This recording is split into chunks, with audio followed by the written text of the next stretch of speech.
오늘 주시는 하나님의 말씀은 스가랴서 말씀입니다. 11장 1절부터 17절 말씀까지 교독하여 읽겠습니다. 스가랴서 11장 1절부터 17절 제가 먼저 읽겠습니다. 내 번호나 내 문을 열고 불이 내 백향목을 살게 하라.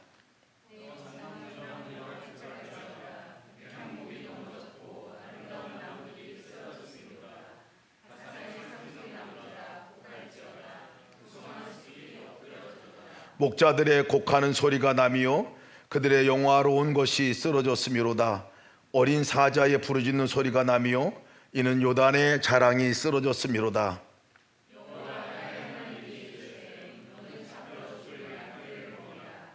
사들인 자들은 그들을 잡아도 죄가 없다 하고 판자들은 말하기를 내가 부유하게 되었은즉 여호와께 찬송하리라 하고 그들의 목자들은 그들을 불쌍히 여기지 아니하는도다.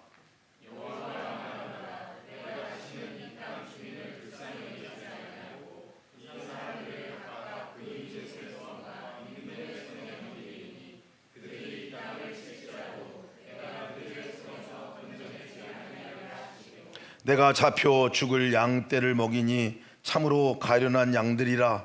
내가 막대기 둘을 취하여 하나는 은총이라 하며 하나는 연합이라고 하고 양떼를 먹일세.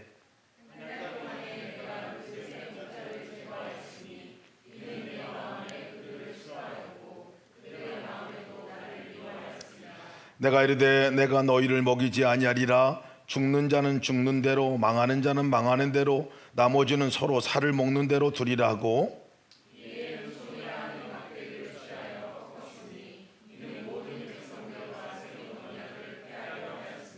당일에 곧 패함에 내 말을 지키던 가련한 양들은 이것이 여호와의 말씀이었던 줄 안지라.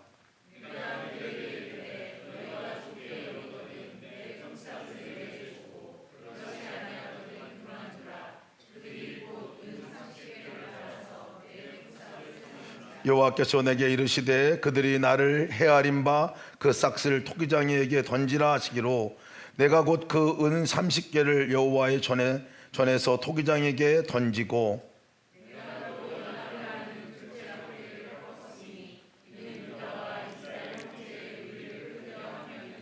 여호와께서 내게 이르시되 너는 또 어리석은 목자의 기구들을 빼앗을지니라.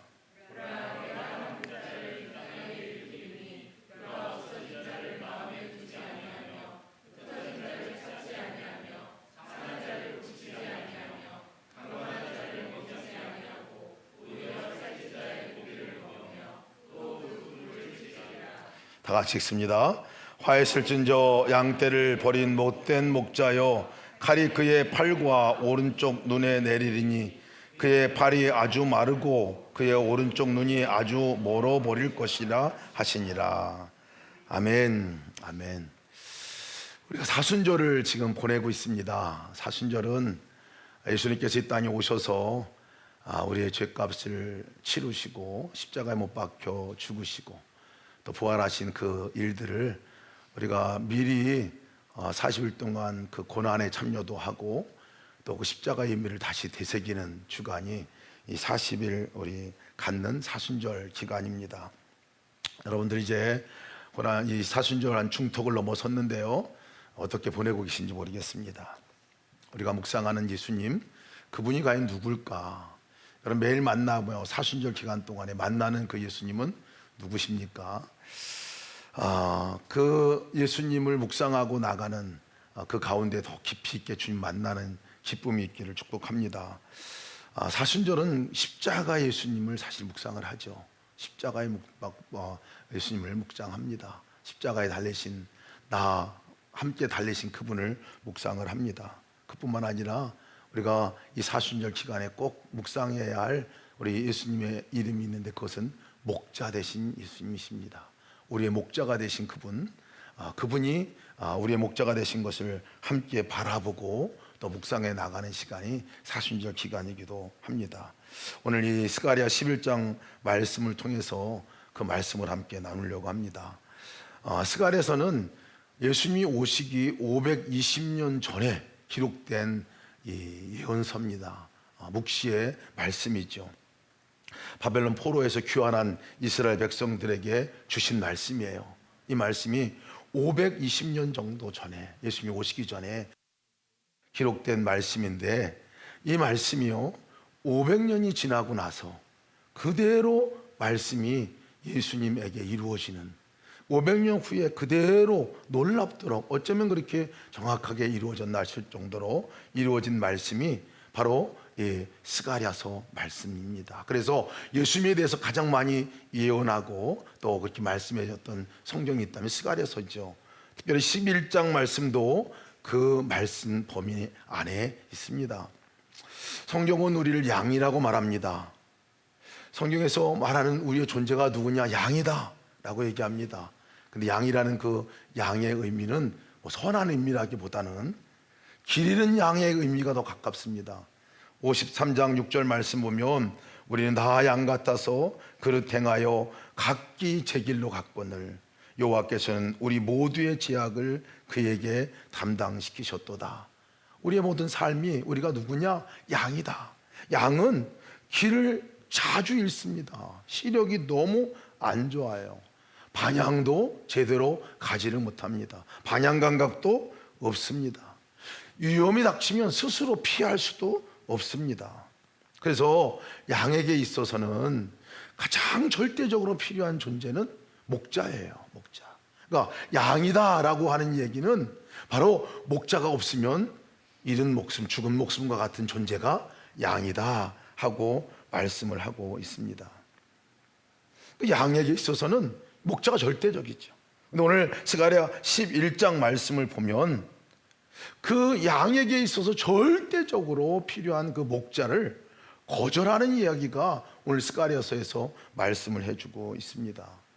그 양들이 그 목자를 거절합니다. 그것도 가짜 목자, 사꾼 목자가 아니라 선한 목자를 거절하는 이야기가 나옵니다. 동시에 그렇게 거절함에도 불구하고 그 양을 위해서 목숨을 내놓는 선한 목자의 이야기가 오늘 이 스가랴 11장에서 말씀하고 있습니다. 양은 목자를 버렸는데 목자는 양을 위해서 죽었다 하는 것이 오늘 말씀의 핵심이지요. 양의 상태를 오늘 스가랴서서 어떻게 말씀하고 있냐면 11장 4절입니다. 이스라엘 백성들을 말하죠. 양이라고 말하는 것인 여호와 나의 하나님이 이같이 말씀하시되 잡혀 죽을 양떼를 먹이라 라고 얘기합니다. 잡혀 죽을 양떼다. 이렇게 그 양떼, 이스라엘 백성들의 상황이 그렇다는 것을 얘기해 주고 있습니다. 그 원문에 보면 도살당하기 위해서 넘겨진 양떼, 이렇게 봐요. 도살당하기 위해서 넘겨진 양떼, 곧 죽음이 임박한 양떼를 말하고 있습니다. 죽어가고 있는 거죠. 그런데 그 양을 신경 쓰는 목자가 없어요. 죽을 직전에 놓여 있는 양인데도 그 양을 신경 쓸 목자가 없는 이 현실이 너무나 안타까운 것을 지금 얘기해 주고 있습니다. 5절 말씀 보면 그 양을 사는 자들은 죄가 없다 하며 그것을 파는 자들은 말하기를 내가 부유하게 되었은즉 여호와께 찬송하리라 하고 그 목자들은 그들을 불쌍히 여기지도 아니하는지라. 양들이 처한 이 상황이죠. 죽어도 누구도 거들떠보지도 않습니다. 생명의 가치가 없는 존재로 그냥 취급당하고 살아가고 있습니다. 착취를 당해도 다른 존재들이 와가지고 착취를 당하고 빼앗아가도 아무 문제를 삼지 않고 그저 빼앗기고 넘어질 수밖에 없는 그 양의 상황을 얘기해주고 있어요. 양을 팔고 사는 자들에게 있어서도 오히려 팔고 사면서 오는 그 이득, 거기서 오는 부를 쌓는 것으로 오히려 그것이 축복이라고 그 목자들이 얘기하고 있는 상황을 지금 얘기해주고 있는 거예요. 목자들이 양을 불쌍히 여기지도 않습니다. 보호할 양들을 오히려 착취하는 이 상황이 지금 이스라엘 백성들이 놓여 있는 상황이라는 거예요. 그런데 스가랴 시대의 이스라엘 백성들만 그렇겠습니까? 아니죠. 예수님이 오셨을 때 당시에도 그대로 그랬습니다. 예수님 당시에도 성전 안에서 와서 예배하고 와서 하나님 만나고 그 양들이 정말 목자를 만나야 하는 그 자리, 하나님 만나야 되는 그 자리에 성전에서는 환전상들이 터무니없는 수술을 받았고요, 재물을 파는 자들이 순례자들을 착취했고, 백성들이 하나님 앞에 나오라고 해도 나올 수 없게 만들었던 존재들이 있었어요. 지도자들이었죠. 가짜 목자들이 있었다는 것을 얘기해주고 있습니다. 성전을 강도의 소굴로 만드는, 예수님 당시에는 대제사장이나 바리새인이나 서기관들이 대표적으로 그렇게 얘기해주고 있습니다. 그래서 말라기 선지자들이 이런 제사장들을 향해서 경고하죠. 너희는 옳은 길에서 떠나 많은 사람을 율법에 거스르게 하였도다. 너희가 레위의 언약을 어겼도다. 앞에서 백성들이 인도해야 되는 사람들이, 목자로서 잘 돌봐야 되는 사람들이 그 역할을 제대로 감당하지 못하고 오히려 양으로부터 이득을 취하고 오히려 양들을 잡아먹는 그런 목자들이 있었다는 것을 얘기해 주고 있습니다. 우리가 기도할 제목 가운데 하나입니다. 하나님께 우리 기도할 때 하나님, 이 시대 가운데서도 동일하게 우리 영적 지도자들이, 앞에 선자들이 정말 진실한 목자로, 선한 목자로 서 있게 하여 주시기를, 가짜 목자가 아니라, 사꾼 목자가 아니라 정말 하나님께 이 양들을 잘 돌보고 온전히 이끌어갈 수 있는 그런 목자들이 세워지도록 우리가 기도할 제목 가운데 하나입니다. 당시에 성전은 있었지만 하나님을 만날 수가 없었어요. 제사는 드렸지만 죄가 해결되지 않았습니다. 율법은 있었지만 생명이 없었어요. 종교 지도자는 있었지만 진정한 목자가 없었습니다. 백성들은 종교의 껍데기 속에서 영적으로 죽어가고 있는 이 상황에서 그것을 바라보는 이 마음, 그 목자가 없는 그 양들을 바라보는 그 참 목자의 간절한 소망을 예수님께서 이렇게 얘기해 줬어요. 마태복음 9장 36절 말씀에 무리를 보시고 불쌍히 여기시니 이는 그들이 목자 없는 양과 같이 고생하며 기진함이니라. 참 목자가 볼 때는 목자가 없는 것에 대해서 너무너무 불쌍히 여기셨다라고 말씀하고 있어요. 이 불쌍히 여기시다라는 말은요, 이 창자가 이 끊어질 것 같은 깊은 연민을 말합니다. 우리가 소리를 지르고 막 할 때, 눈물로 막 기도하고 그럴 때, 막 부르짖고 그럴 때 창자가 끊어지는 듯한 고통이 있는데, 그런 고통이 느끼는 것 같이 목자가 없는 양들을 바라보고, 홀로 살아가는 양들을 바라보고, 갈 길을 모르는 양들을 바라보고 예수님께서 그렇게 보셨다 하고 얘기를 하는 거예요.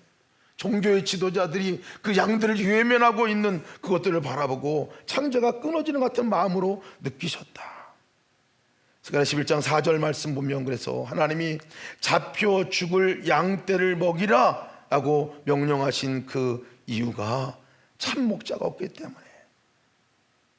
근데 하나님께서는 이 참 목자가 없는 것을 보시고 참 목자들을 쫓아내고 그들을 정말 그렇게 몰아낸 것뿐만 아니라 직접 그 양을 먹이기 위해서, 양을 돌보기 위해서 이 땅에 오셨음을 얘기해 주고 있습니다.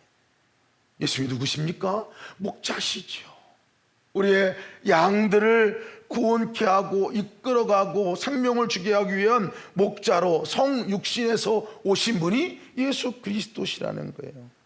참 목자로 직접 이 땅에 오신 것이요, 그것이 성육신입니다. 오늘 스가랴 11장 7절 말씀 보면 그 목자가 무슨 역할을 할 것인가에 대해서 얘기해 주고 있어요. 내가 잡혀 죽을 양떼를 먹이니 진실로 가련한 양이라. 내가 막다기 둘을 취하여 하나는 은총이라 하며 하나는 연합이라 하고 양떼를 먹이니라. 스가랴 선지자에게 목자 역할을 얘기하면서 어떤 이제의 목자가 무슨 역할을 할 것인가에 대한 분명한 말씀을 해주고 있어요. 두 지팡이 가운데 한 지팡이는 은총이라 하고 한 지팡이는 그 다음에 연합이라고 하고 두 이 지팡이를 두신 것들을 얘기해 주고 있습니다. 은총은 뭡니까? 오셔서 선한 목자가 하는 일은 뭡니까? 은혜를 베푸는 일. 은혜를 베푸는. 예수님이 우리 가운데 오셔서 하신 일이 뭡니까? 은혜를 베푸신다는 거. 은혜가 뭡니까? 홀로 버려두고 있는 그 양, 혼자 갈 길을 알지 못하는 양, 놔두면 그냥 죽을 수밖에 없는 그 양들에게 찾아와서 그 양들과 함께하는 이 자체가 은총이라는 거예요. 은총. 여러분, 주님께서 우리께서 오실 때 주님의 사랑을 우리가 다른 표현으로 말하면 은총인 거예요. 은혜인 거예요. 값없이 주신 거예요. 내가 오라 해서 온 것도 아니에요. 내가 강구해서 오신 것도 아니에요. 하나님께 우리를 찾아오셨을 때, 와서 우리의 목자가 되어주실 때는 그분이 말할 수 없는 사랑으로 우리를 사랑하셨어. 그분이 우리를 찾아오시고 함께 계실 뿐만 아니라 우리를 긍휼히 여겨주시고 소중하게 여겨주시고, 어느 정도까지 소중하게 여겨주시냐면 우리의 문제를 해결하기 위해서 십자가에 친히 죄의 값을 대신 지불하고, 여러분, 그냥 버려져서 죽어도 아무 문제 없는 그런 양들 아닙니까? 그렇게 은혜를 베푸시고 생명을 내놓으시고 사랑하시고 베풀어 주신 그 은총, 지팡이 하나의 이름이 그 이름이에요. 우리가 믿는 예수 그리스도가 우리를 생하 주신 그 은혜가 바로 우리에게 허락하신 은혜죠. 여러분, 이 은혜가 아니고서 우리가 어떻게 이 자리에 있을 수 있겠습니까? 주님께서 우리 가운데 오늘도 그 은혜를 베풀어 주셨는데요, 그 은혜는 한 번 끝나고 베풀고 마는 게 아니에요. 계속 이어지는 은혜입니다. 계속 은총을 베풀어 주는 은혜예요. 내가 잘해서도 아닙니다. 내가 모든 것을 잘 쌓아놓고 모든 것을 잘 거룩하게 살기 때문이 아닙니다. 시당초부터 주님은 우리를 찾아오실 때 찾아오신 자체가 은혜였어요. 우리 죄를 용서해 주시는 것도 그냥 그 은혜예요. 은혜. 애들을 우리 키워보니까 그 은혜가 뭔지를 알겠어요. 그 아들들 키울 땐 조금만 알다가 우리 손주가 나니까 조금 더 깊이 아는 것 같아요. 은혜가 뭔지를 알겠어요. 은혜가, 사랑이 뭔지를 알겠어요. 사랑이 뭔지. 같이 있어주고 함께하는 그것 소중하게 여기고 너무 귀하게 여기고 그 누구과도 바꿀 수 없는 존재로 여겨주는 거, 이게 은총이죠. 이게 은혜죠. 여러분과 제가 주님 앞에 그런 존재인 것을 믿으시기를 축복합니다. 두 번째 지팡이가 연합이라고 그랬어요. 연합의 지팡이. 누구와의 연합입니까? 하나님과 우리와의 연합입니다. 하나님께 우리가 양으로서 어떻게 나갈 수 있겠습니까? 우리의 그 묻은 자격으로 주님 앞에 나갈 수 있겠습니까? 죄가 가로막혀 있는데 하나님과 그 죄 가운데 우리가 어찌 그 문제를 해결할 수 있겠습니까? 주님이 십자가에서 이루어오셨던 일은 하나님과 우리가 연합하고 이제 더 이상 갈라지지 아니하고 연합해서 한 몸으로 하나됨으로 날마다 한 그 연합을 이루어가면서 살아갈 수 있도록, 하나님이 내 안에 내가 하나님 안에, 이 놀라운 신비로 살아갈 수 있도록 그렇게 은혜를 베풀어 주신 거죠. 선한 목자 되신 주님께서 오셔서 하신 일이 그 연합이죠. 그뿐입니까? 사람과 사람들 간의 연합을 이루어 주시는 것이 바로 주님께서 오셔서 하시는 일이죠. 선한 목자가 오셔서 하시는 일입니다. 삭군 목자는 양 갖다 팔아먹습니다. 양 갖다 팔아먹어요. 두 사람 간에, 양들 간에 싸워도 아무 문제 없어요. 건강하기만 하면 됩니다. 건강한 애들 그냥 데리고 살아갑니다. 약한 아이는 그냥 뒤로 처지게 하고 잡아먹거나 팔거나 이렇게 하는 게 삭군 목자죠. 그러나 주님께서 오셔서 하는 일은 우리 삶 하시는 일이 연합의 일이었습니다. 연합의 일. 우리가 성도와 성도 간에, 가족과 가족 간에, 우리의 사람들, 형제와 형제 간에, 우리가 직장에서 부딪히는 사람들과 사람 간에 계속해서 나눠진 것들을 계속해서 연합하게 하고 한 몸 되게 하고 사랑하게 하고 사랑의 끈을 묶어주고 계속 그 일들을 하시는 분이 하나님이시죠. 예수 그리스도시죠. 신약 성경 안에서 연합에 관한 부분들을 예수님께 오셔서 하셨던 에베소서의 말씀을 보면 너무 계속해서 얘기하는 말씀이 그 말씀이잖아요. 이방인과 유대인들의 그 같이 함나될 수 없는 상황 가운데서 연합하게 하신 분이 바로 선한 목자 되신 예수 그리스도시죠. 우리의 연합은 누구로 말미암아 되어집니까? 예수 그리스도로 말미암아 되어지는 거예요. 우리가 예수 그리스도가 아니면 두 사람 간에, 갈라진 사람 간의 연합은 죽었다 깨어나도 일어나지 않습니다. 우리 안에서 그 연합의 중보자로, 그는 우리의 화평이신지라 둘로 하나를 만드사 원수된 것 곧 중간에 막힌 담을 자기 육체로 허시고, 예수 십자가가 바로 연합의 지팡이이죠. 연합의 지팡이. 막힌 담을 허물고 하나 되게 하는, 하나님과 우리 사이에, 사람과 사람 사이에 한 몸 되게 하신 역할들을 해주신 것이죠. 근데 오늘 성경 본문의 말씀 보면요, 이런 선한 목자의 참 목자가 와서 그 양들을 살리고 회복하는 은혜가 있는데, 충격적인 사실은 뭐냐면 11장 11절에서 12절 말씀입니다. 제가 읽어드리겠습니다. 이날에 내 말을 들은 가련한 양들은 이것이 여호와의 말씀이었던 줄 안지라. 내가 그들에게 이르되 너희가 좋게 여기거든 내 삭을 내게 주고 그렇지 않거든 그만두라. 그들이 곧 은 30을 날아서 내 삭을 삼은지라.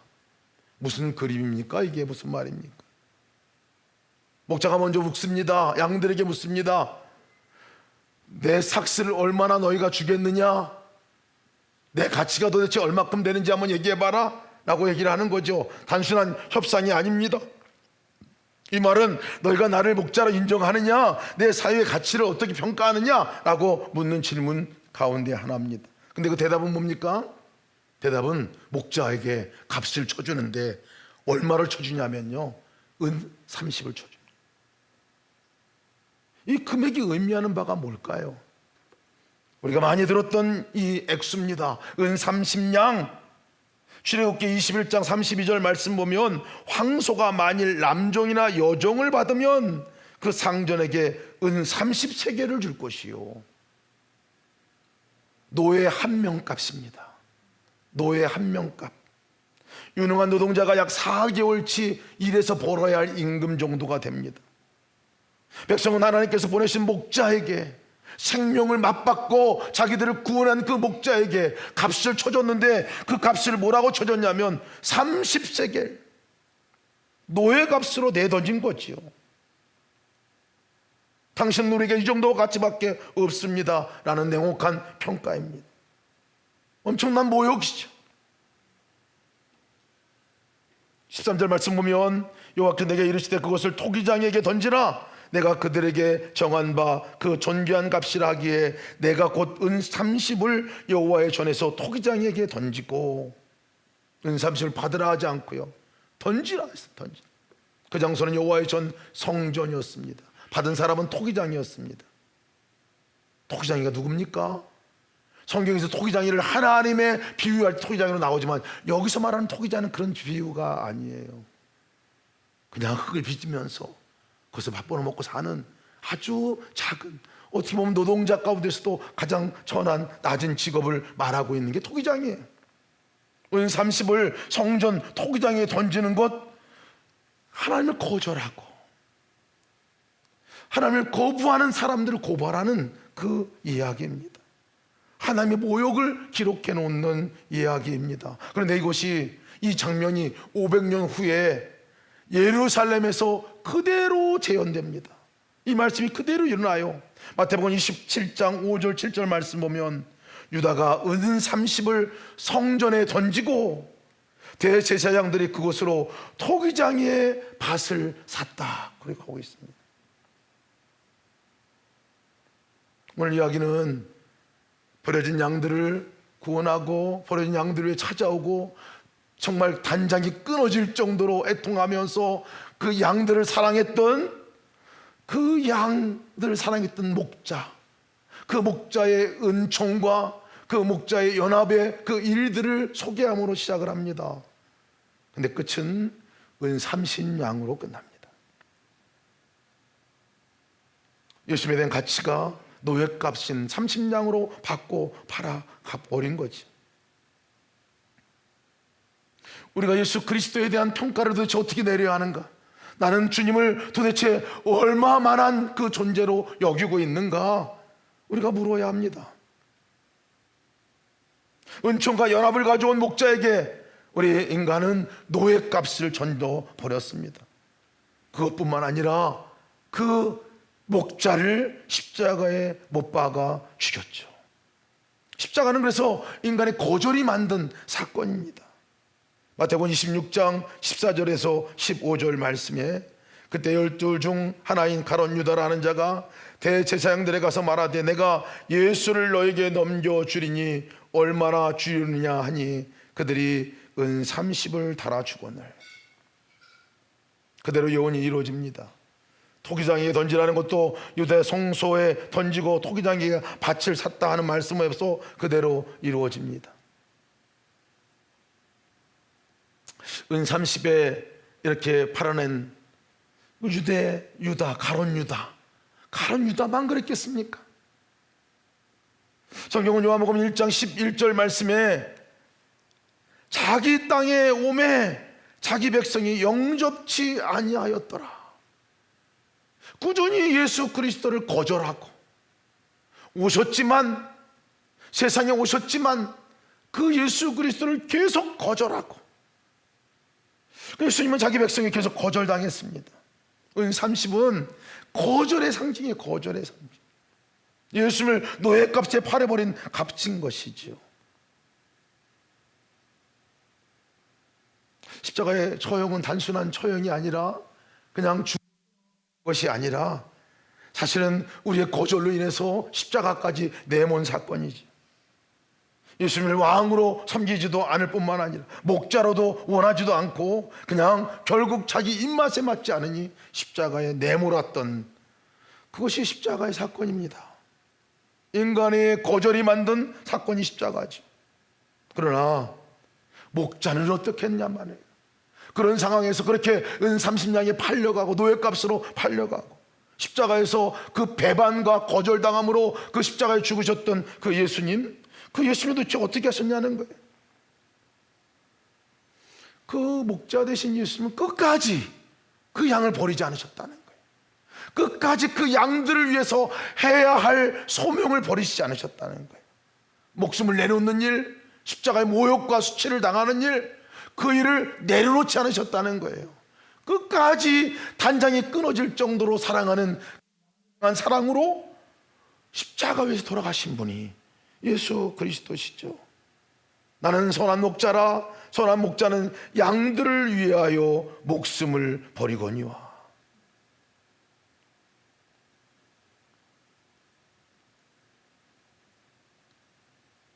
우리가 믿는 예수 그리스도가 바로 그분이시죠. 우리가 거절하고 우리가 또 모른 채 하고 또 우리가 다른 어떤 존재보다도 하찮게 여기고 우리 인생 가운데서 왕이라 말하지만 한 번도 왕된 적 없이 그냥 그렇게 주님을 저 뒷방에 모셔놓는 것 같이 살아왔어도 우리 주님은 한 번도 우리를 버리지도 않고 떠나지도 않고 우리를 책망하지도 않으시고 그 우리의 모든 죄값을 송두리째 짊어지시고 지금도 여전히 주님께서는 우리를 대원해 주시는 주님인 것을 믿으시기를 축복합니다. 그 은혜가 아니면 우리가 어찌 이 땅을 살아갈 수 있겠습니까? 그 은혜가 아니고서 어찌 우리가 이 자리에 있겠습니까? 우리가 보이는 십자가는 바로 그것입니다. 우리의 거절입니다. 우리의 죄악이지, 우리의 무시입니다. 우리가 주님을 모욕한 모욕의 자리가 십자가의 자리입니다. 그러나 그것만 바라봐서는 안 됩니다. 그런 우리지만 끝없이 주님께서 길 잃은 양과 같은 우리의 삶, 아무것도 할 수 없는 양과 같은 우리의 삶, 그냥 사단이 와서 잡아먹으며 잡혀 먹을 수밖에 없는 우리의 삶을 다 품으시고 돌보시고 안으시고 지금도 그 말할 수 없는 탄식으로 우리를 위해서 간구하시는 그분이 우리의 예수님인 것을 믿으시기를 축복합니다. 우리가 나가야 될 길은 그 주님을 바라보는 거예요. 나의 십자가 위에서 나의 그 죄된 양같이 도무지 할 수 없는 나의 연약함을 바라보기도 하지만 바로 여전히 사랑하시고 여전히 인도하시고 여전히 나를 위해서 당신의 생명을 내놓으시는 그분을 바라보는 이 두 눈이 뜨어져서 나가야겠습니다. 거절하는 우리 양이 아니라 그 목자를 기억하고 따라가는 저와 여러분 되시기를 주님의 이름으로 축복합니다. 여호와는 나의 목자시니 내게 부족함이 없으리로다. 우리는 목자가 없으면 죽습니다. 목자가 없으면 앞에 바라보는 것도 바라보지 못하고 어디 가야 할 것도 알 수 없습니다. 쉽게 넘어져 버립니다. 그냥 유혹에 쉽게 넘어져요. 믿음이 그렇게 오랫동안 믿음 생활한다고 해서 안 넘어집니까? 그렇지 않더라고요. 한순간에 넘어지더라고요. 우리에게는 언제나 목자가 필요합니다. 오늘도 우리 자리에 나온 것은 그 목자 대신 주님이 우리를 초대하신 거예요.